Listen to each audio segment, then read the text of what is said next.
président, nous avons 3 candidats numéro 1. Sortants.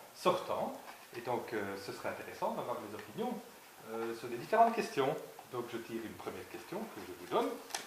Ah, c'est pas moi qui peux la tirer alors. Ah. Alors, quelle est la première raison pour laquelle vous briguez un nouveau mandat?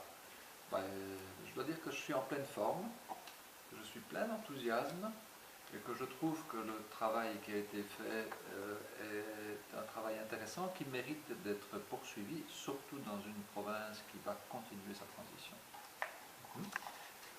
Moi, je suis galant, donc je vais laisser Madame Absil tirer. Et je la lis moi-même. Bah oui. Si vous ne deviez retenir qu'un seul moment fort de vos activités politiques passées, quel serait-il? Alors, un moment incisant, je pense que c'est difficile à trouver. Un grand moment en tant en charge du patrimoine immobilier, je pense que c'est le lancement de la Maison de la Culture. Alors évidemment, c'était le 22 mars 2016. Je ne sais pas si tu te rappelles, Jean-Marc, mais on était à la Maison de la Culture et on avait des émotions un peu contradictoires. C'était le moment où on a appris qu'il y avait des attentats, mais en même temps, on voulait lancer notre projet, un superbe beau projet pour la province de Namur.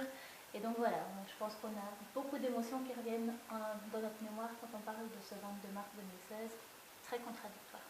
Tout à fait. Voilà. Et alors, tu vas tirer pour moi? Voilà, c'est la dernière, et je vais te la poser. Voilà. Alors, quelle est, selon vous, la plus grande force du niveau provincial? C'est les écoles. Les écoles, pourquoi? Parce que on forme des jeunes dans des métiers souvent techniques. Donc c'est quelque chose qui n'est pas toujours bien vu dans le monde professionnel, et pourtant c'est tellement essentiel d'avoir des gens fiers de leur école, fiers de leur formation, fiers du métier qu'ils arrivent à faire pendant toute leur vie. Donc je trouve que c'est vraiment un des points forts de la province, et il y a de multiples exemples qui montrent ces entrepreneurs qui se prennent en charge et qui sont passés par nos écoles. Eh bien voilà, de belles expériences à diffuser. Rendez-vous déjà pour la dernière capsule, mais en attendant, nous vous souhaitons d'excellentes fêtes de Wallonie. À très bientôt.